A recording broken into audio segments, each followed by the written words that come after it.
releu, estudou, escreveu, esboçou. O que era humano ele fez, mas ele não pode, ó Deus, mudar os nossos corações.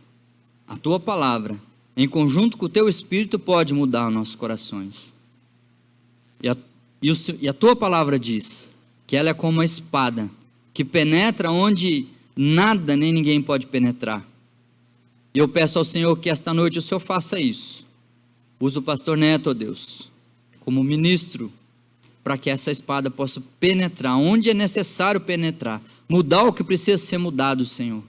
Seja uma palavra que nos traga encorajamento e confiança no Senhor, em nome de Jesus, amém.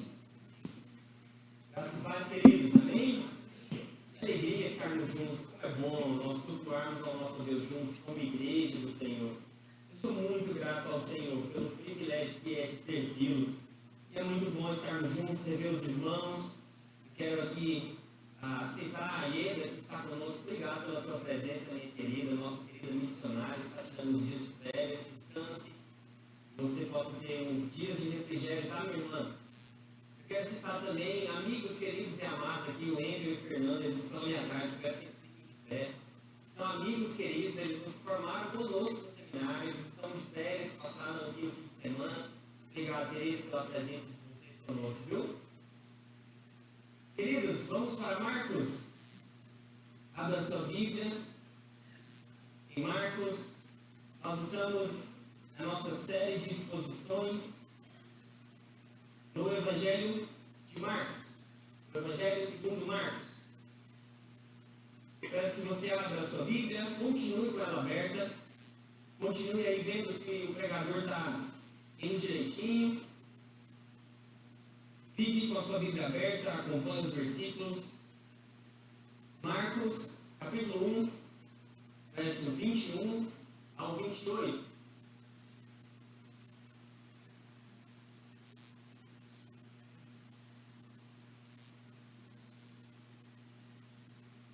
Sempre falamos aqui da importância que é de nós expormos a palavra de Deus. A exposição bíblica é saudável para o pregador e para a igreja. Ela contém elementos que traz para nós algo muito saudável, porque nós estamos sujeitos ao texto. Nós vamos ler, entender e aplicar conforme a nossa realidade como igreja, mas vamos aplicar em cima da palavra do Senhor. Por isso que essa exposição, verso a verso, é muito didático e é muito importante para nós como igreja. Vamos lá? Da mesma maneira como nós estamos, mas com muita referência à palavra do Senhor, nós vamos ler o texto, então, capítulo 1, verso 21 ao 28. E o texto do Senhor diz assim: depois entraram em Cafarnaum e logo no sábado foi ele ensinar na sinagoga. Ele quem? Jesus. Maravilharam-se da doutrina, porque os ensinava como quem tem autoridade e não como os escribas.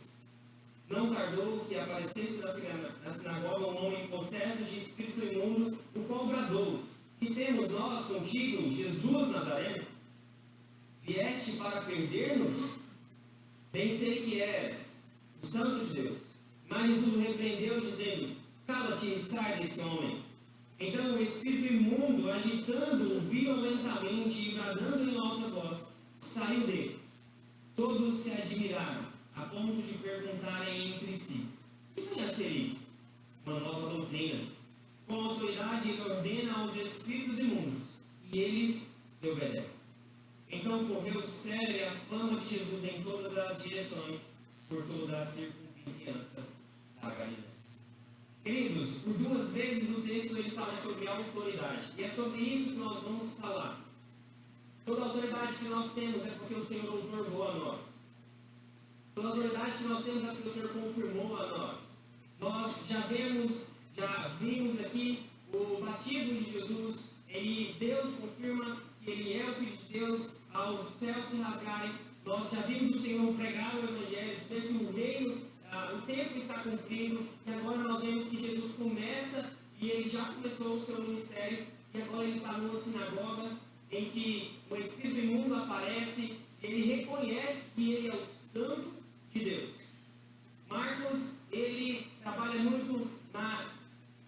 questão de logo. Lembra que eu falei para vocês que por 41 vezes ele cita essa expressão, e você pode olhar para o seu verso 21 aí, depois entrar em Cafarnaum e logo, imediatamente. Marcos trabalha muito com essa ideia dinâmica. Por quê? O público-alvo é Roma. E ele trouxe essa dinâmica. Ele era dinâmico. Ele apresentava de uma maneira rápida aos seus ouvintes, ao seu público-alvo. E ele mostra então Jesus entrando justamente na sinagoga, e aí depois ele é interrompido por um espírito imundo. Marcos, ele traz para nós aqui que Jesus começou a ensinar, mas ele não traz necessariamente o que é esse ensino. Mas nós podemos ver pelo verso 15, olha pelo seu verso 15. O tempo está cumprido, o reino de Deus está próximo. Arrependei-vos e crede no Evangelho. É muito provável que esse era o ensino, porque esse é o grande ensino da palavra de Deus.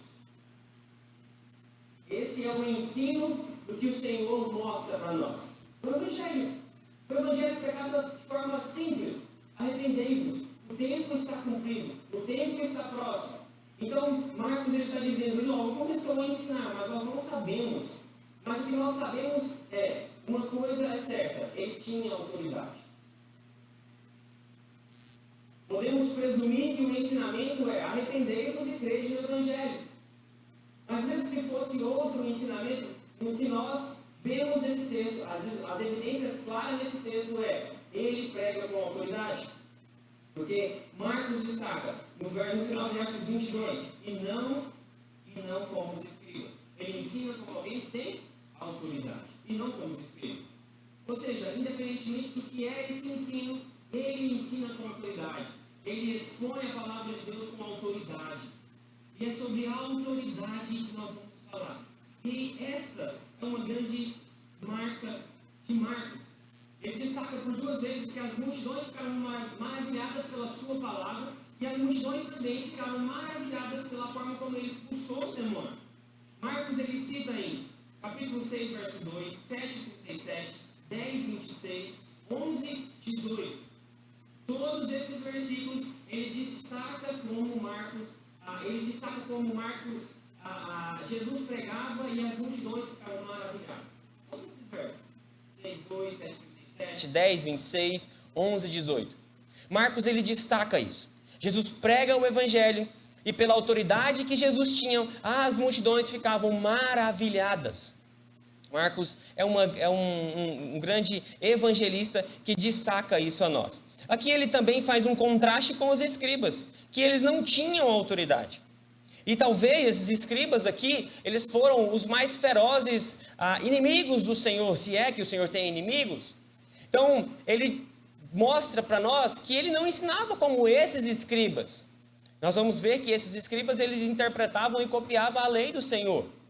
Então, Jesus não ensina como os escribas. E esses oponentes, se é que Jesus tem oponente, ele ensinava, ele mostra o contraste com os escribas. Porque, muito provável, os escribas eram aqueles que nós sabemos a soberania do Senhor, mas, analisando de forma fria, os escribas são aqueles que levaram Jesus à morte, pelas acusações. Porque esses escribas, eles estavam também com os fariseus, muitas das vezes.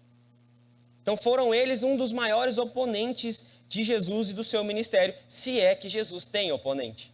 Porque ele é poderoso, ele é soberano sobre tudo e sobre todos.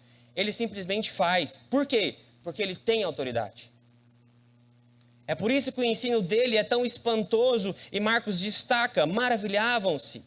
Que vencerá isso? O que é isso? É uma nova doutrina? Porque ele tem autoridade. Ele é autoridade. Ele não tem oponente. Nós citamos aqui que talvez um dos maiores opositores, mas ele não tem opositor. O Senhor, ele tem a autoridade, porque ele é autoridade. Ele ensina diferente, porque ele é autoridade. Então, eu quero destacar, pensando nisso, eu quero destacar 2 verdades aqui sobre a autoridade. Como nós podemos olhar para esse texto e aplicar esse texto para nós como igreja em relação à autoridade. E nós vamos ver que a autoridade tem tudo a ver com o discipulado.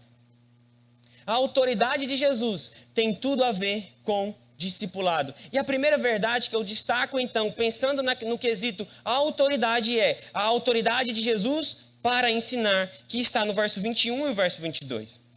O texto diz, então, que ele foi ensinar. O verso 21 mostra para nós. Interessante que ele faz, então, ele mostra, então, como o Senhor tem autoridade.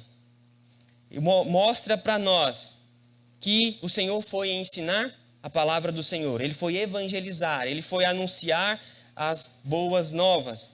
E ele mostra para nós, olhe para o seu verso 14. Ele diz assim, depois de João ter sido preso, foi Jesus para a Galileia, pregando o evangelho. Ele diz que o texto foi pregando, o texto diz que ele estava pregando o evangelho. E agora ele diz que ele estava ensinando. O que está? Ele está pregando, ele está ensinando. Interessante que lá no capítulo 6, verso 12, olha lá para o verso 6. Isso aqui nada mais é do que um jogo de palavras que Marcos traz para nós. Não existe nenhuma diferença entre pregar o evangelho ou ensinar o evangelho.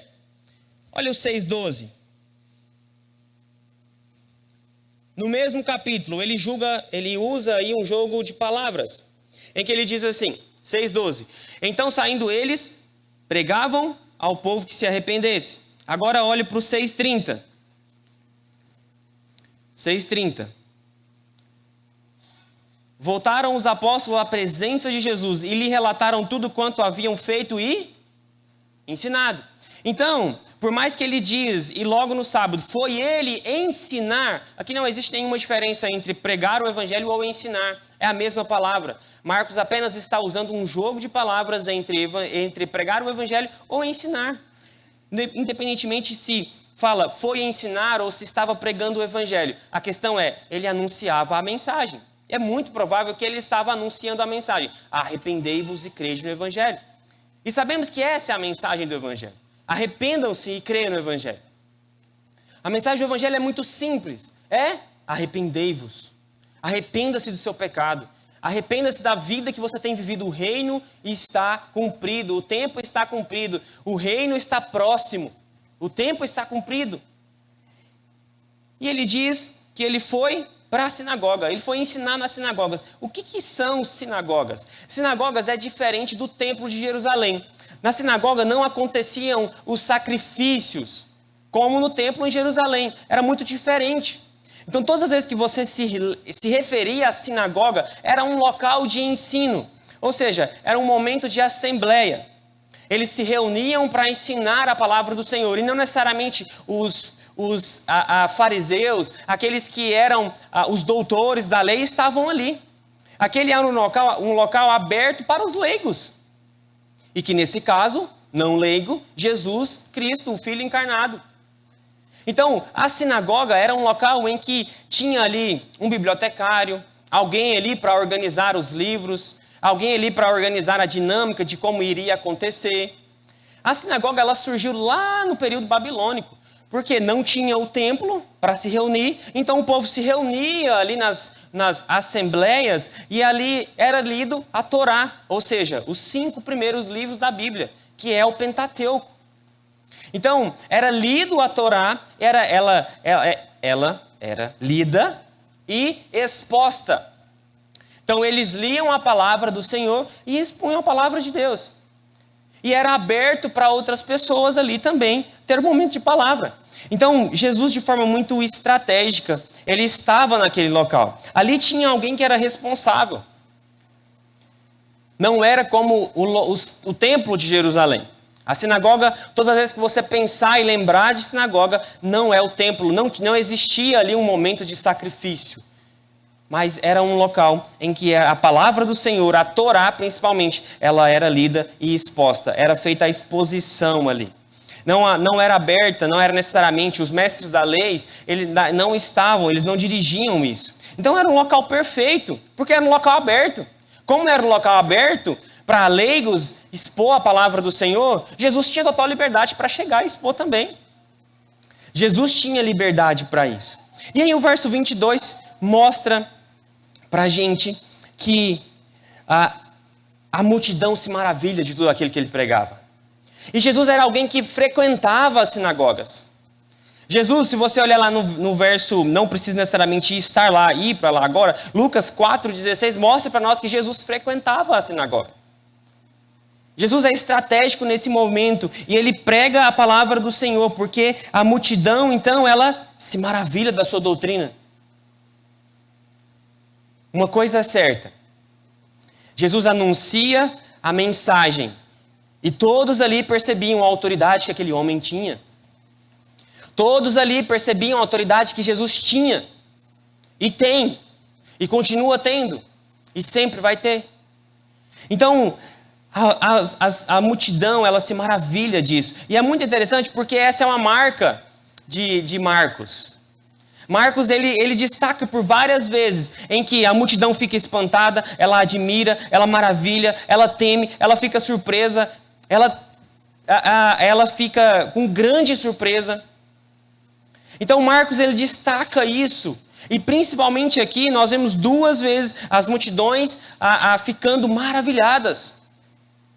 No momento em que ele expulsa o demônio e no momento em que ele ensina.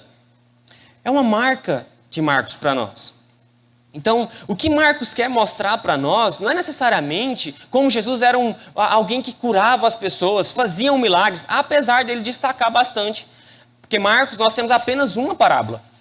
Principalmente pelo seu público-alvo, que é Roma. Ele tem uma só parábola, mas ele não quer destacar necessariamente como ele veio para operar milagre nas pessoas. Porque o milagre maior que ele opera nas nossas vidas é a salvação. E não a cura física. Porque a cura física, ele pode até curar, mas isso aqui vai acabar. Isso aqui um dia vai perecer, vai virar pó. Então a maior cura que o Senhor tem para nós é a cura da salvação. E Marcos não quer mostrar necessariamente essa dimensão milagrosa. Ele não quer enfatizar como as pessoas estavam espantadas pelo fato dele ter feito um milagre. Não, mas é na autoridade desse Jesus. É na autoridade de quem cura. É na autoridade de quem está curando. E é isso que Marcos quer mostrar para nós. E ele mostra para nós 2 vezes, no verso 22, tanto no verso 27, sobre a autoridade. Ele diz no final do verso, como quem tem autoridade. E o verso 27 mostra para nós a sua autoridade. A sua autoridade sobre expulsar também o demônio. Então, não é necessariamente o milagre em si. Mas é a sua autoridade. E de ser quem ele é. E de ser quem ele é. A vinda do reino, ela está associada sim à cura, a milagres. Ela está associada também à maneira como o Senhor vem e ele acaba com Satanás, ele pisa na cabeça da serpente por meio da cruz. Então, é muito interessante que ele vem e ele faz curas, ele faz milagres. Mas essa não é a ênfase de Jesus. Essa não é a ênfase dos evangelistas para nós. Essa não é a ênfase deles. Eles mostram que Jesus faz isso. E isso seria sinal. E isso seria porque os sinais acompanhariam. Mas não são os sinais que são importantes. É o próprio Deus encarnado.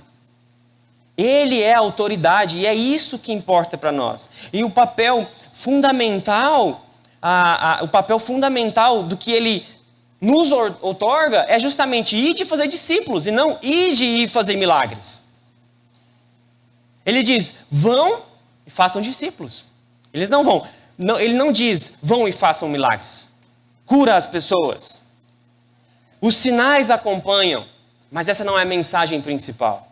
A mensagem principal é a autoridade que ele nos deu. É a autoridade que ele tem e que ele nos dá. É essa autoridade que aqui Marcos está destacando. Ele tem autoridade então para ensinar e ele tem autoridade para fazer milagre.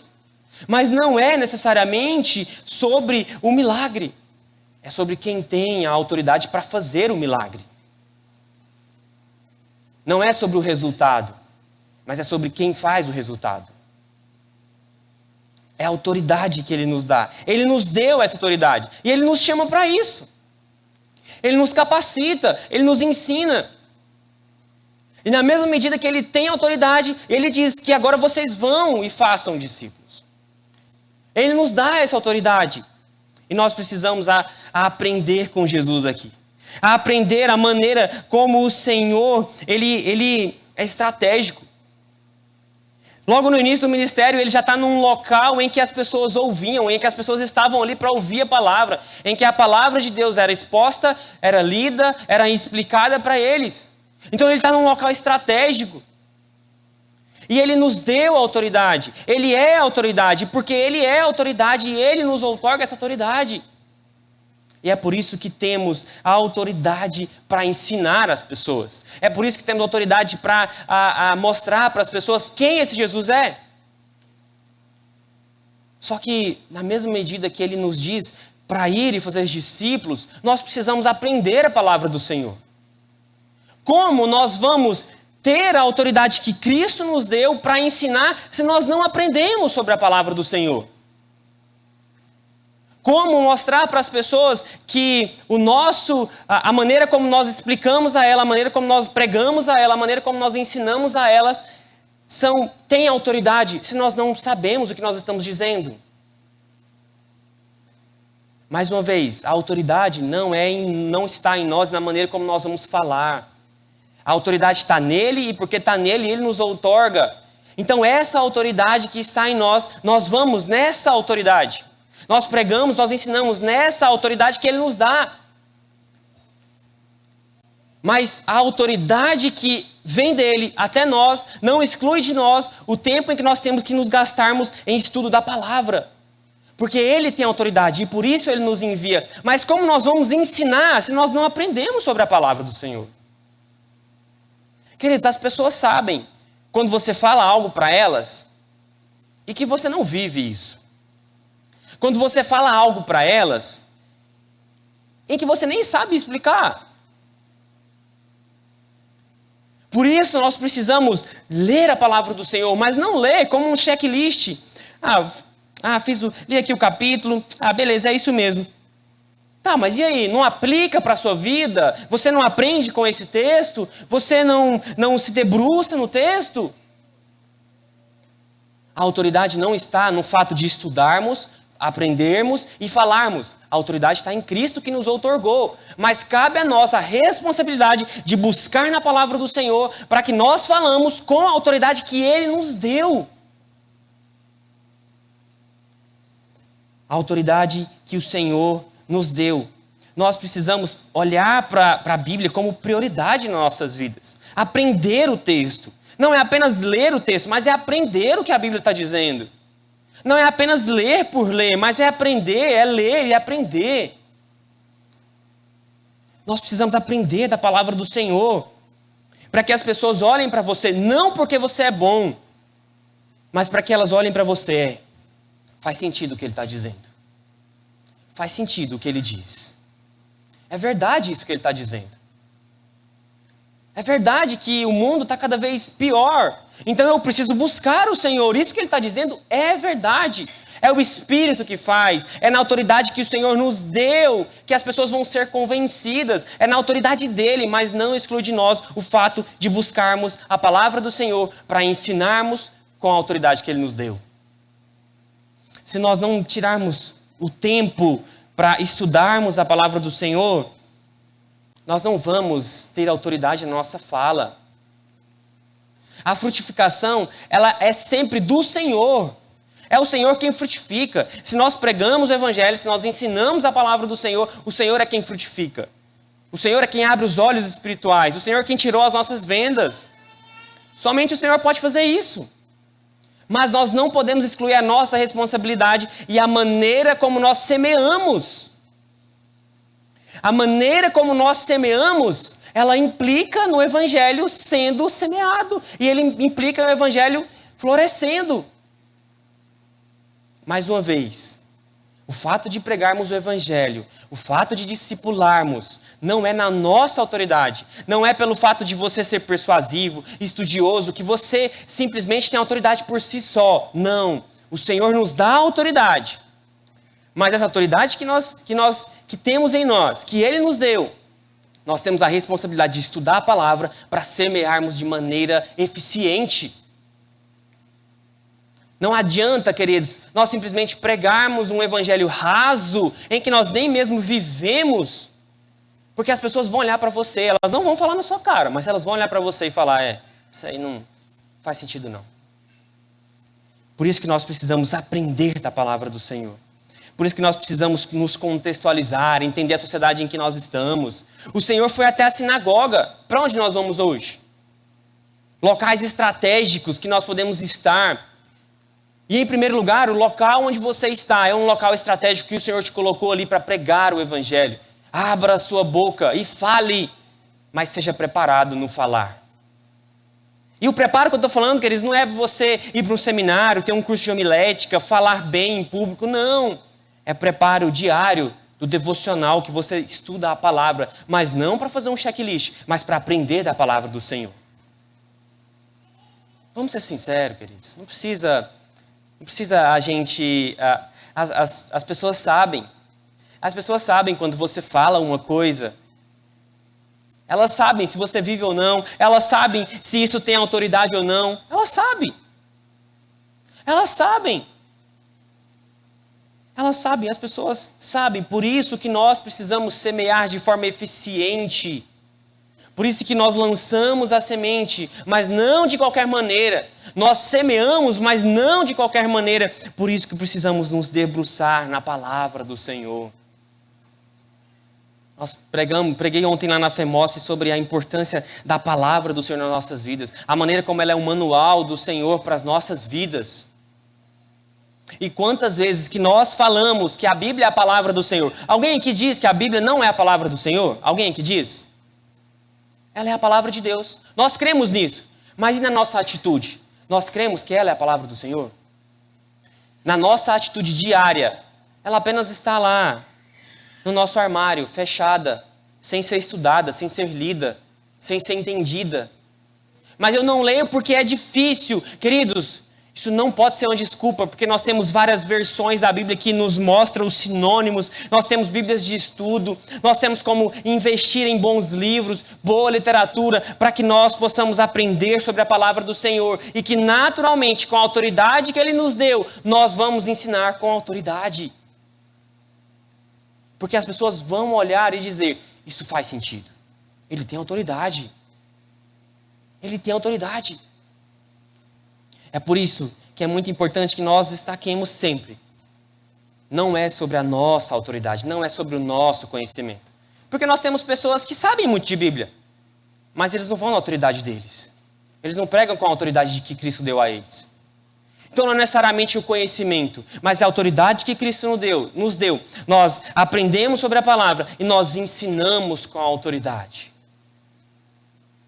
Por isso que nós precisamos ter um tempo de leitura bíblica.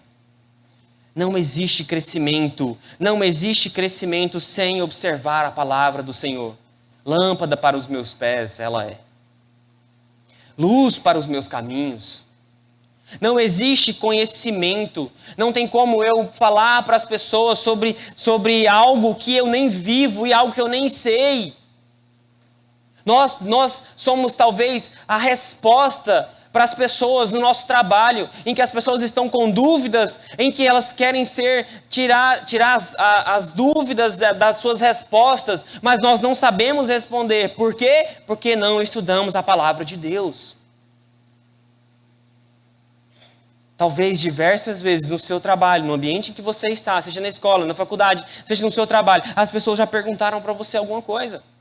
É claro que você pode dizer a ela, não, depois eu te respondo, eu vou estudar e ver isso. Mas talvez já poderia ser respondido se você tivesse o conhecimento da palavra de Deus na sua mente. Isso é muito importante para nós, é tirar um tempo de verdade em relação à vida devocional. Existem muitas boas literaturas para que você aprenda. Bíblias de estudo, querido. É muito importante que nós tenhamos Bíblias de estudo, para que a gente aprenda a palavra de Deus. Se você quiser, eu posso te dar boas indicações. Você tem meu número, eu te mando boas indicações de Bíblias de estudo, de livros, para que nós possamos aprender e para ensinar na autoridade que Cristo nos deu. Nós ensinamos na autoridade que Cristo nos deu. Você não pode simplesmente, apesar de termos bons devocionais, eu não estou aqui falando que você tem que chegar em casa e jogar seu devocional fora, não, nós temos o devocional da nossa editora, e ele é muito bom, mas ele não substitui o texto bíblico. Não, hoje eu fiz o devocional, li o devocional lá, mas você leu o devocional de alguém que foi, que Deus deu a ele uma palavra e você vai caminhar em cima da palavra dele apenas. Mas Deus quer mostrar para você na palavra dele. Deus quer te ensinar conforme a palavra dele. Por mais que nós tenhamos bons devocionais, mas a palavra do Senhor não pode ser substituída. Não pode. A palavra do Senhor, ela precisa ser aprendida para que nós ensinemos na autoridade que Cristo nos deu. Por mais que tenhamos bons devocionais, precisamos ir para o texto, aplicá-lo na nossa vida. E queridos, a pregação é para hoje. É urgente. É urgente. É com urgência que nós pregamos o Evangelho. E é com estratégia. E na medida que você aprende a palavra do Senhor, você está usando de estratégia.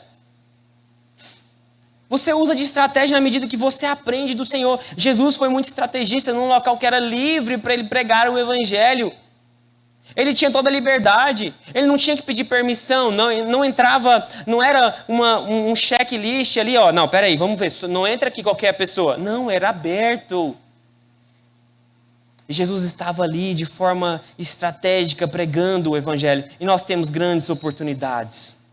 Nós temos grandes oportunidades para pregar o Evangelho. Mas em diversos momentos nós não estamos preparados para lançar a boa semente de forma eficiente. Em diversos momentos, em todo o tempo, nós temos oportunidades, mas essa semente precisa ser lançada de forma eficiente. Quem faz é o Espírito, quem age é o Espírito, quem abre o coração do pecador é o Espírito Santo, mas nós temos responsabilidade na maneira como nós lançamos a semente. Nós temos responsabilidades. A segunda verdade que nós vemos aqui, e última, é que a autoridade de Jesus para expulsar o espírito imundo. E aí ele diz lá no verso 24, que temos nós contigo, Jesus Nazareno? Vieste para perder-nos? Bem sei que és o Santo de Deus. Ou viestes para nos destruir? É muito interessante, porque Lucas, ele coloca aí, não apenas espírito imundo, mas um espírito diabólico imundo, um espírito demoníaco imundo. Mas Marcos, ele apenas diz um espírito imundo. E ele faz essa pergunta, que temos nós contigo? E ele diz nós por quê? Porque ele diz no nome de todos os demônios. Que temos nós contigo, Jesus Nazareno? Ele está dizendo no nome de todos os demônios. Ele usa plural aí, se você olhar para a sua Bíblia, diz que temos nós, justamente dizendo todos os demônios. Ele está dizendo no nome de todos os demônios. O demônio aqui, ele afirma duas coisas importantes. Ou seja, ele diz assim, vieste para perder-nos, ou vieste para nos destruir. E não é simplesmente aqui, esse vieste, não é de onde ele veio, de outra cidade. Não, ele está reconhecendo que Jesus veio dos céus. O Jesus encarnado veio do céu. Não é simplesmente você vieste de outra cidade, você veio de outra cidade, por que você veio nos perturbar? Não, ele não está dizendo simplesmente vieste de outra cidade, porque ele reconhece, ele sabe que Jesus veio do céu. Então ele afirma que ele é enviado da parte de Deus. E ele também afirma que ele é o Santo de Deus. E os demônios eles não lutam, eles apenas reconhecem, porque eles sabem que é inútil lutar contra Jesus. Eles sabem. Os demônios sabem que é inútil lutar contra o Senhor. Por isso que ele só reconhece. Você veio e você é o Santo de Deus. Então os demônios eles não lutam. E Jesus veio justamente para dizer que o reino chegou. E a destruição então do domínio satânico acontece com a vinda desse reino. Claro que nós sabemos que ele continua operando ainda. Mas o Senhor, com a morte, ele esmaga a cabeça da serpente. Então, com a vinda do reino, o mais poderoso chegou, como no seu verso 7. Olha o seu verso 7.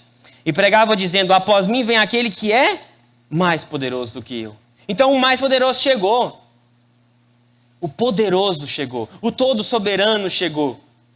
E os demônios tremem diante dele. Você veio para nos perturbar? O que você quer? Eu sei que você é o santo de Deus.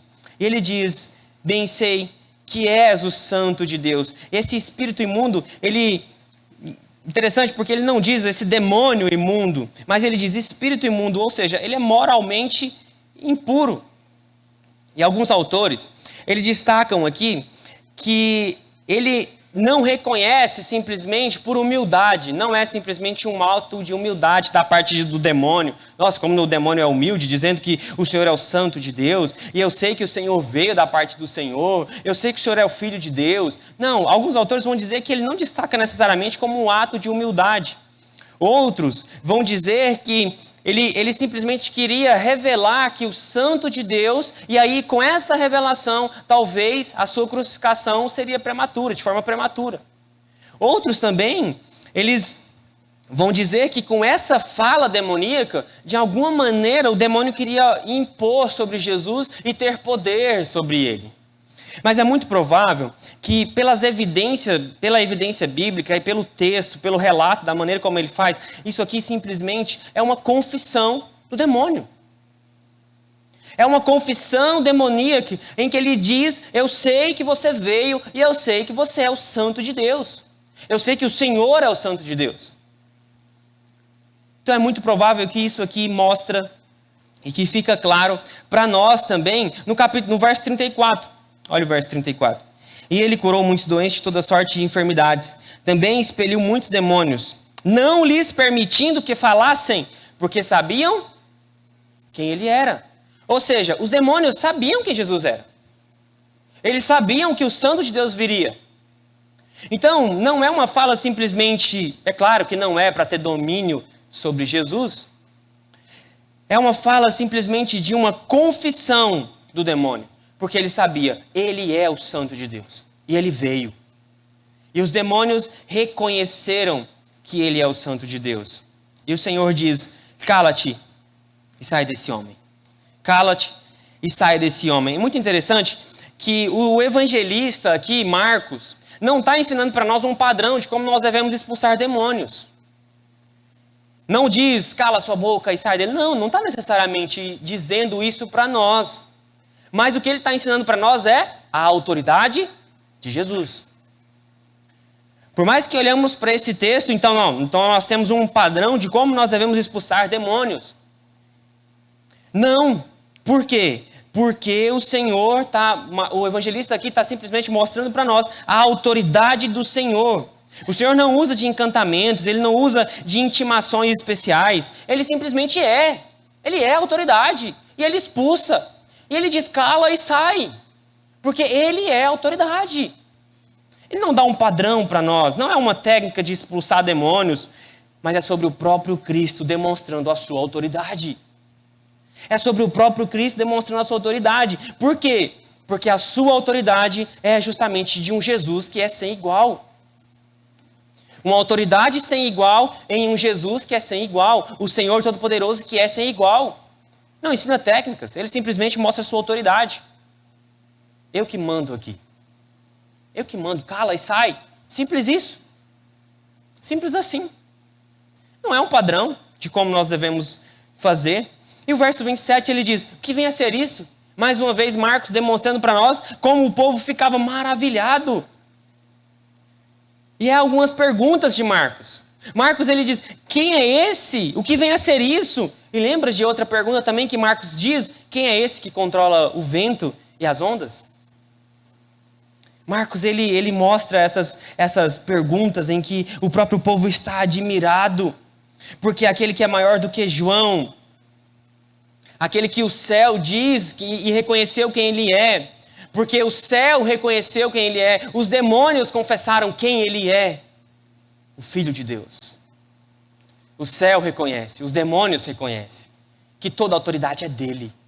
Ele tem autoridade. Ele venceu a morte. Ele tem a autoridade. E o Deus Pai disse que ele é filho de Deus. Os céus e o inferno reconhecem ele como filho de Deus. Os céus se rasgaram, lembra dos nossos versos anteriores? Você que estava aqui na exposição passadas, em algumas exposições passadas. Nós vimos como os céus se abrem e Deus diz, ele é o filho de Deus. E na medida que Deus, o Pai, reconhece que ele é filho de Deus, os demônios também reconhecem que ele é filho de Deus. É por isso, queridos, que nós não podemos pensar que Satanás é o líder do inferno. Satanás é o chefão do inferno. Não.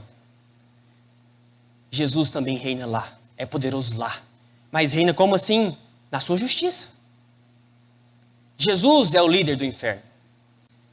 Jesus reina lá, na sua justiça.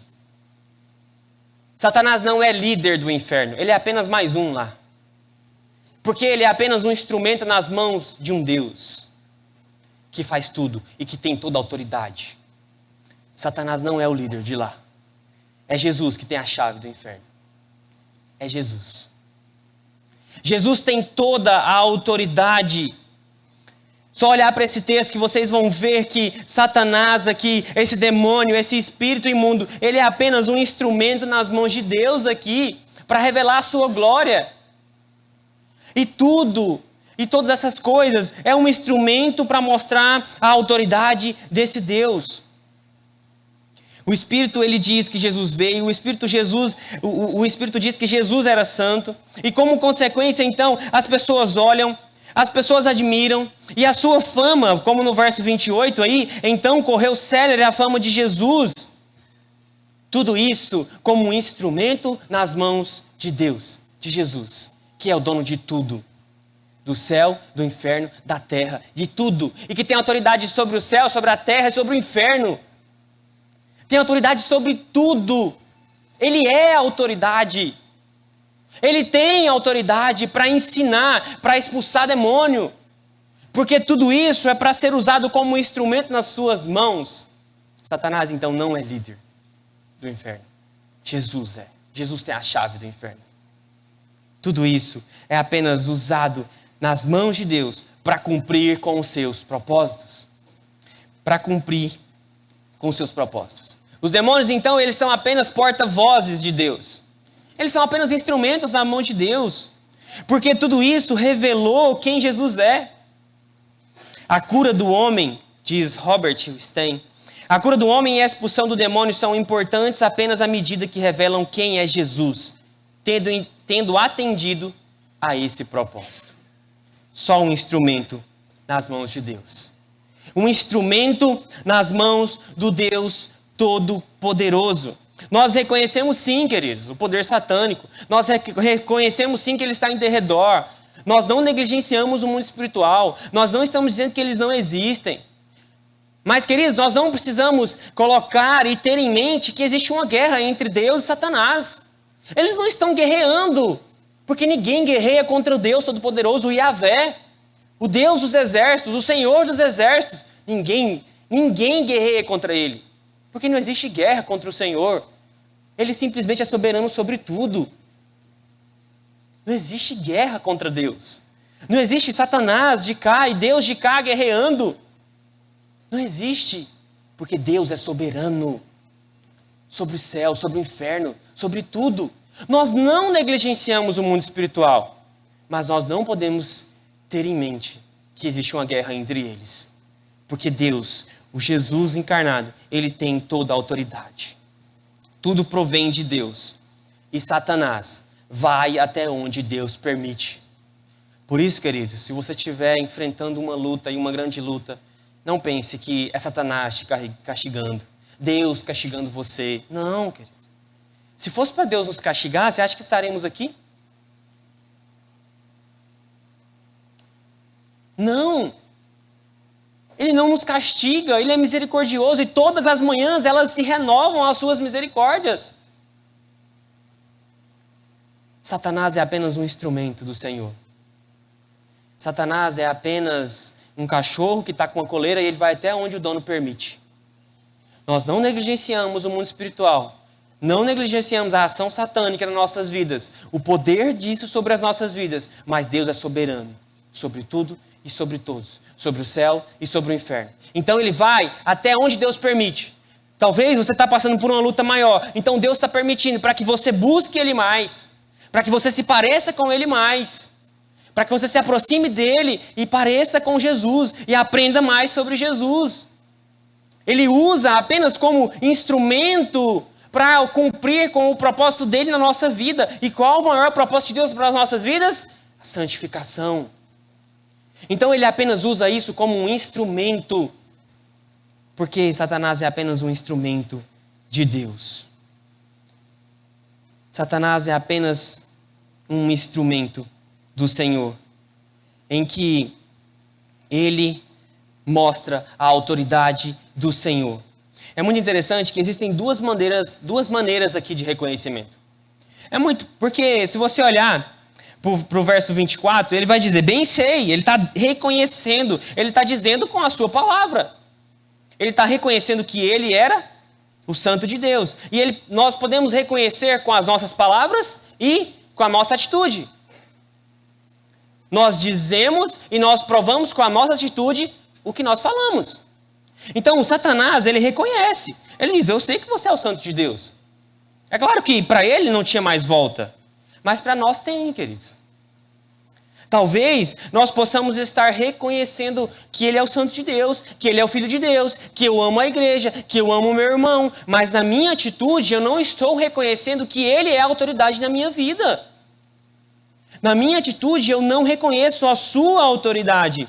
E reconhecer a autoridade do Senhor sobre as nossas vidas é sobre a minha família, sobre os meus relacionamentos, sobre as minhas amizades, sobre o meu casamento, sobre o meu namoro, sobre o meu celular, aquilo que eu estou vendo. Nós podemos reconhecer a autoridade do Senhor em tudo isso, não apenas no nosso falar. Satanás reconheceu, o demônio aqui reconheceu. Não tinha mais volta para ele, é claro, sabemos disso. Mas talvez nós podemos estar reconhecendo que ele é o Santo de Deus. Mas a nossa atitude, nós queremos ter o controle, porque ele não tem autoridade sobre nós. Eu que tenho autoridade. Eu é que sei o que é melhor para mim. Então nós precisamos reconhecer a autoridade do Senhor sobre as nossas vidas em todas as áreas. Em todas as áreas das nossas vidas. Precisamos reconhecer a sua autoridade. E em cada ação das nossas vidas, que seja refletido a sua santidade, a sua autoridade que foi dada a nós. Queridos, eu quero concluir com a aplicação prática para a nossa igreja. Sobre autoridade. Por favor, se puder colocar. Uma aplicação prática para a nossa igreja. Nós estamos, nesse ano, enfatizando o quê? O discipulado. Nós estamos enfatizando o discipulado. Por que enfatizando? Porque o discipulado é para sempre. É apenas um momento especial em que nós estamos enfatizando mais. Igual a evangelização. Nós estamos apenas enfatizando. Mas eu quero aplicar para a nossa igreja. Trazer uma aplicação para a nossa igreja. Para que vocês entendam que a autoridade do Senhor tem tudo a ver com o discipulado. Por favor, quando puder.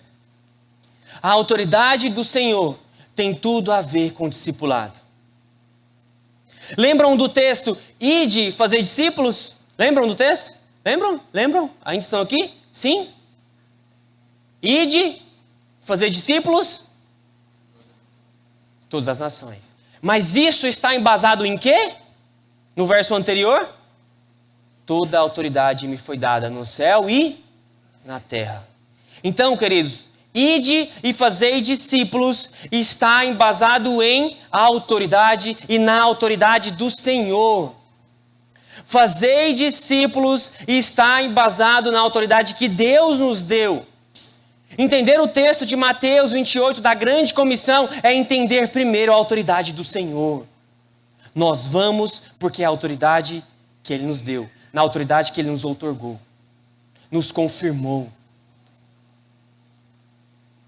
Ide e fazei discípulos. Portanto, e é interessante que o texto diz, portanto, toda a autoridade foi me dada no céu e na terra. Portanto, ide e fazei discípulos. Ide e fazer discípulos. Ou seja, o fato de fazermos discípulos está embasado na autoridade de Cristo e essa autoridade foi nos dada. Nós somente vamos fazer discípulos porque o Senhor, que é toda autoridade, nos deu toda essa autoridade. Então, queridos, fazer discípulos é sobre entender a autoridade do Senhor. Fazer discípulos é sobre entender a autoridade do Senhor. Baixe sua cabeça, vamos orar.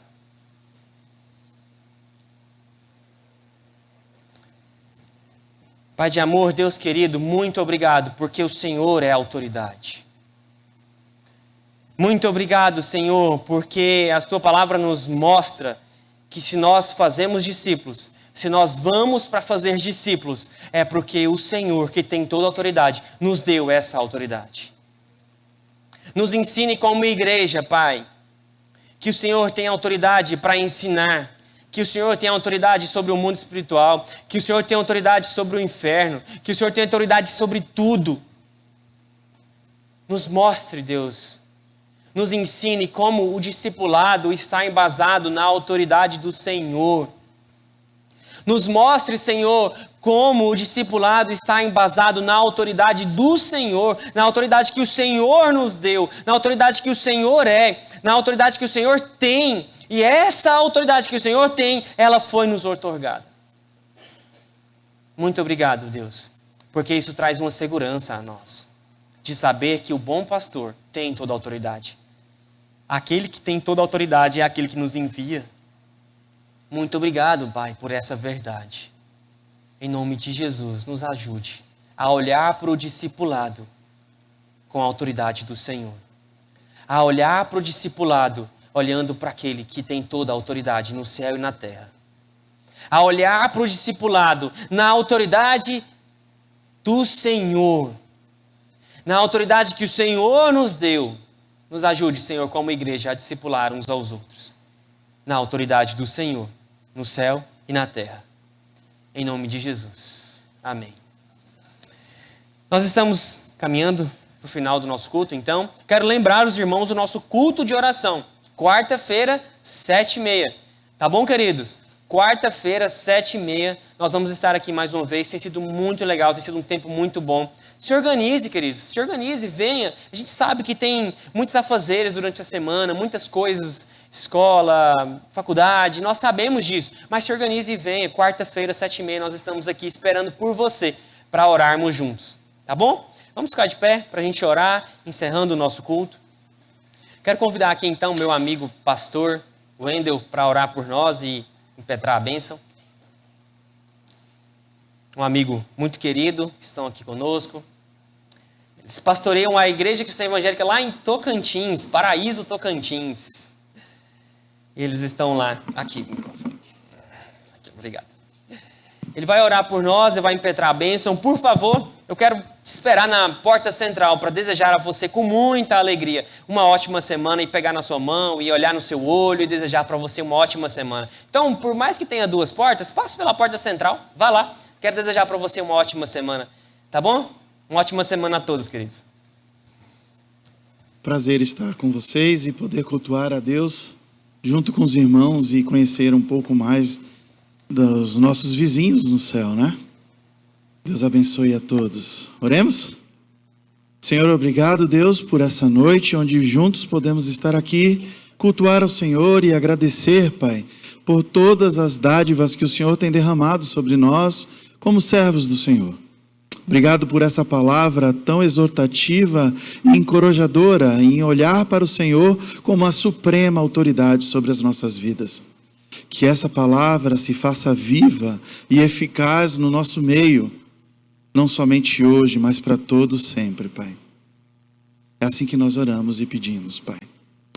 Que a graça do nosso Deus e Pai, que o amor de Cristo Jesus e que o consolo do Espírito Santo seja sobre toda a igreja, não somente aqui em São José, mas em todo o lugar onde o nome de Jesus é proclamado. Amém. Não somente hoje, mas em todo sempre. E a igreja do Senhor diz: amém. Deus abençoe, meus irmãos.